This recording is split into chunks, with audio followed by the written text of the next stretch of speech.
গল্প জিন বউ। বাসর ঘরে বসে আছি, আমার স্বামী আহানের জন্য অপেক্ষা করছি। কতক্ষণ আগে আমাদের কালেমা পড়া হলে বিয়ে হলো।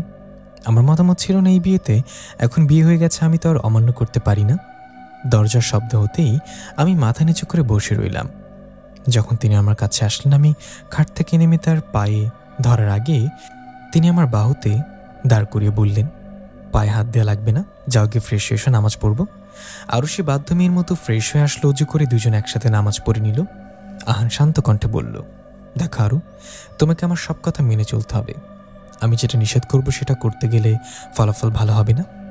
আরও সে মাথা নাড়িয়ে হ্যাঁ সম্মতি দিল, যার অর্থ সে আহানের সব কথা শুনবে। আহান কিছুক্ষণ চুপ থেকে শান্ত কণ্ঠে বলল, বাবা মা কেউ নেই, তারা রাস্তায় দুর্ঘটনাতে মারা গেছে। আর তুমি কখনোই এই বাড়ির বাইরে যাবা না, জানলার কাছে যাবা না, সবসময় বাড়ির ভেতরে থাকবে। আমি সবসময় বাসায় থাকতে পাবো না, বাইরে যেতে হবে। তুমি কখনো আমার দেয়া কথাগুলো অমান্য করবে না। আরও সে মনটা খারাপ হয়ে গেল। তাকে এই বাড়িতে একা সারাটা দিন থাকতে হবে ভাবতেই কান্না পাচ্ছে।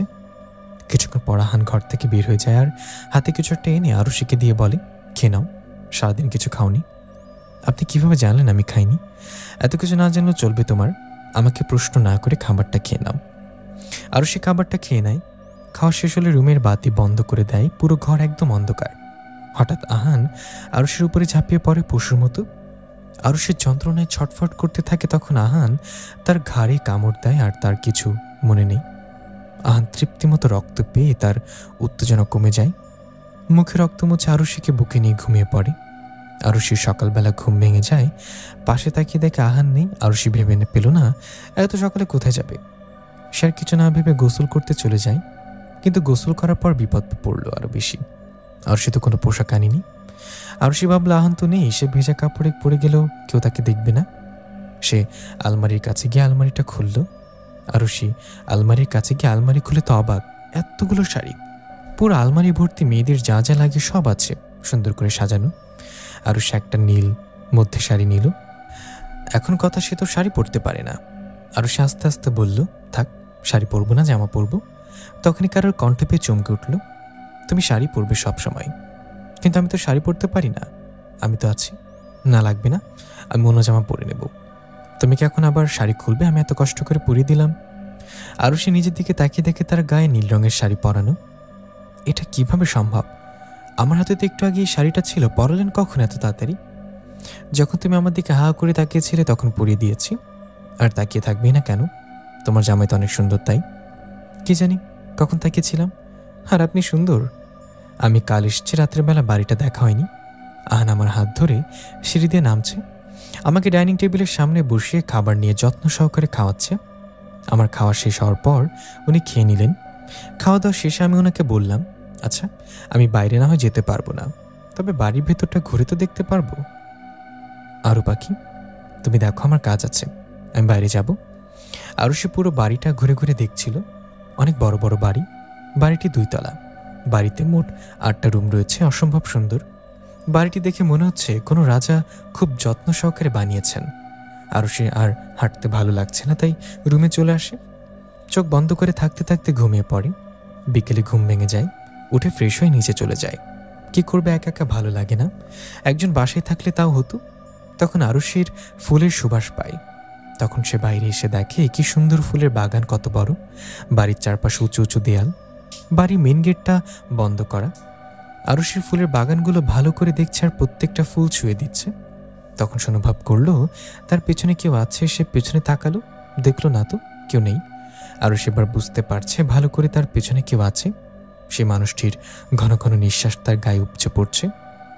আরুষি পিছে তাকানোর আগেও কেউ তাকে পেছন থেকে জড়িয়ে ধরে। আরুষি ভয় চমকে যায়।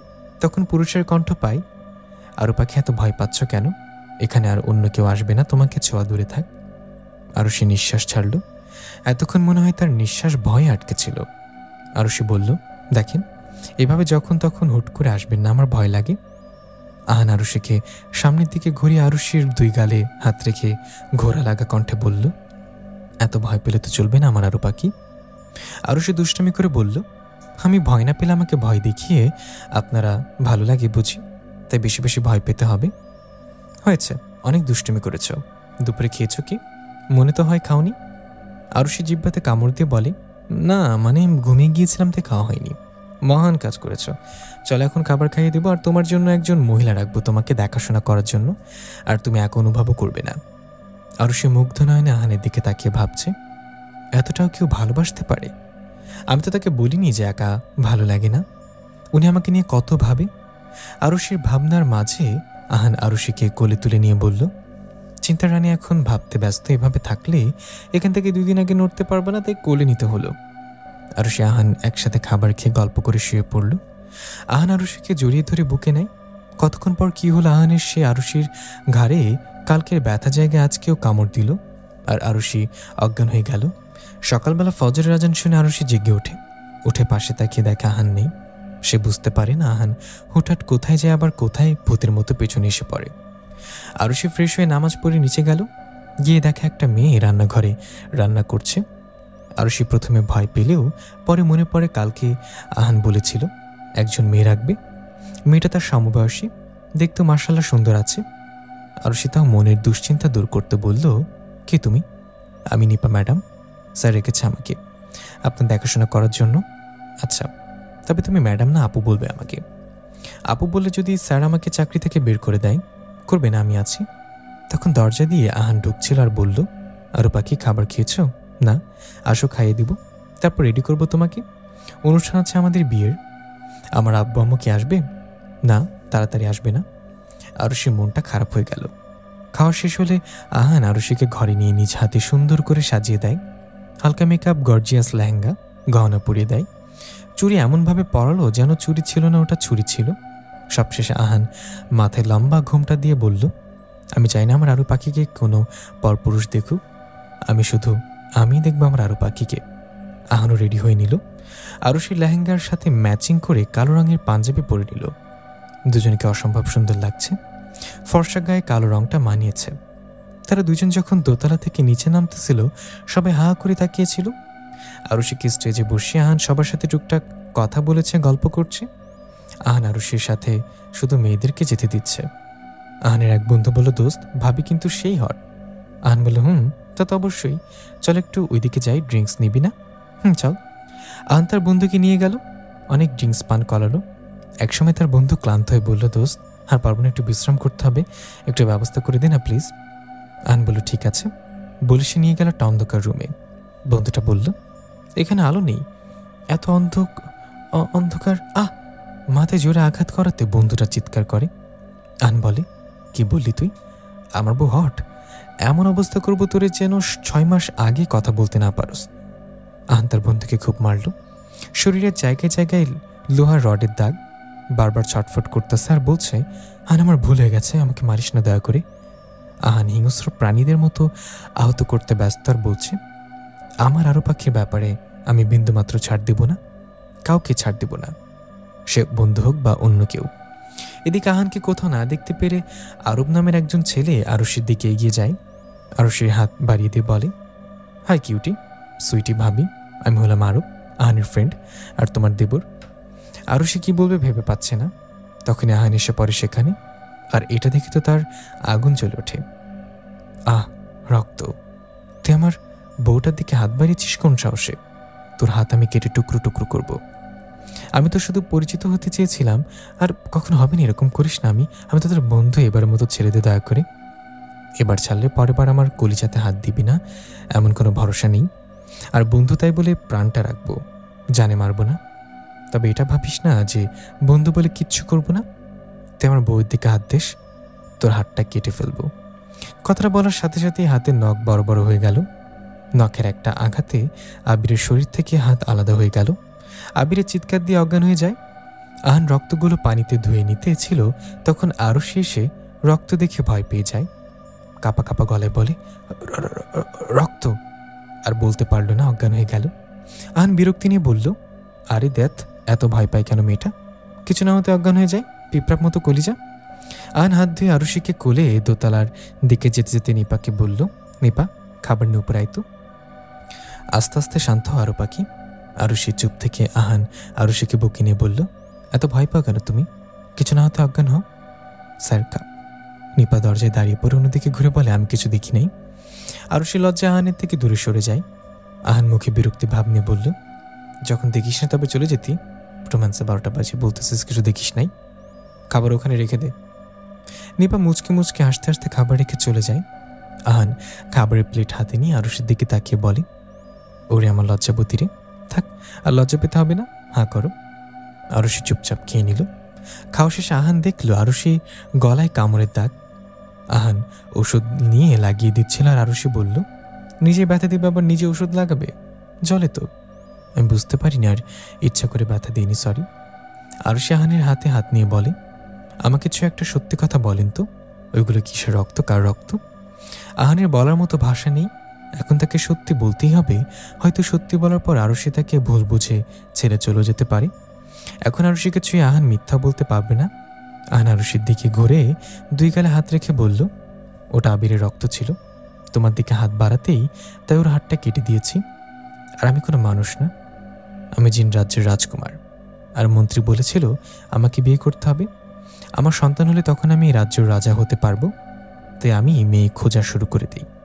তেমন কাউকে ভালো লাগেনি আমাদের রাজ্যের। একদিন আমি তোমাদের বাসার ওই দিক দিয়ে যাচ্ছিলাম, তখন তোমার উপর নজর পড়ে। জানি না তোমার মধ্যে কি এমন মায়াতে আটকে গেলাম, তোমার বাচ্চামিগুলো আমি দেখতাম, খুব মজা পেতাম। তখন কয়েকদিন পর ঠিক করি তোমার বাসায় বিয়ের প্রস্তাব দিব। আমি তোমার বাবা মাকে সব বলি, তারা জানে আমি জিন। আমি তাদের বুঝাইলাম যে তোমাকে অনেক ভালো রাখবো, ভালোবাসবো। তখন তারা রাজি হয়। আমি এই জন্য তোমাকে বাড়ির বাইরে যেতে মানা করেছি। আমার বিয়ের অনুষ্ঠানে আসা সব লোকগুলো জিন ছিল। আরও সে বলার মতো ভাষা হারিয়ে ফেলল। তাকে কত বড় রহস্য জানানো হয়নি।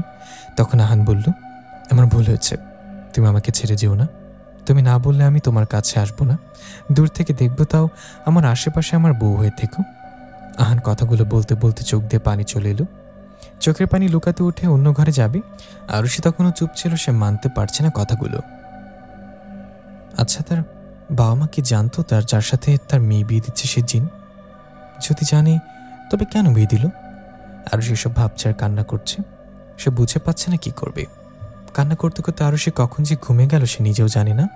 সকালে ঘুম ভেঙে যায় আরুষির। ঘুম থেকে উঠে আহানের কথা মনে পড়ল। আরুষি বিড়বিড় করে বলল, এখনও উনি শুয়ে আছেন নাকি প্রতিদিনের মতো চলে গেছেন? আরুষি আর কিছু না ভেবে ফ্রেশ হয়ে নিচে যাওয়ার সময় দেখল সিঁড়ির সাথে ঘরের দরজা খোলা। আরুষি ঘরের ভিতরে গিয়ে দেখল আহান সোফায় শুয়ে আছে, কাঁপছে খুব। সে এগিয়ে গিয়ে কপালে হাত দিয়ে দেখল খুব জ্বর এসেছে। আরুষি বসা থেকে উঠে ওষুধ আনার জন্য তখন আহানের কণ্ঠ শুনে দাঁড়িয়ে যায়। আরু পাখি, আমি জানি তুমি এখন সত্যি সত্যি আসনি, এটা আমার ভুল।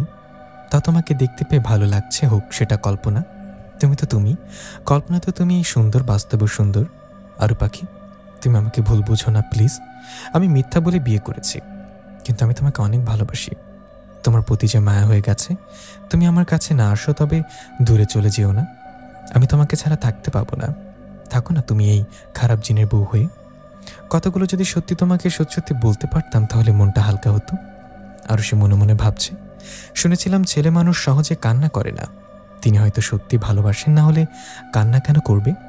হয়তোবা আমি আসার আগে আমাকে কল্পনাতে দেখেছে, তাই ভাবছি এবারও কল্পনাতে দেখেছেন। এত মেয়ে থাকতে আমাকে কেন পছন্দ করলেন? প্রত্যেকবেলা নিজের হাতে খাবার খাইয়ে দিতেন, আমার যত্ন নিতেন, আমাকে নিয়ে চিন্তা করতেন সব সময়।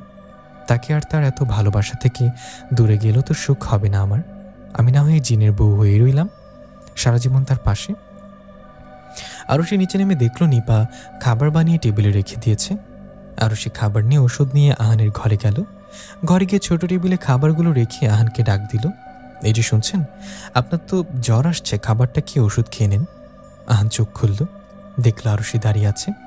আহান বলল, সত্যি এসেছ? আরুষি মুচকি হেসে মাথা নাড়িয়ে বলল, সত্যি এসেছি, এখন উঠে খাবো।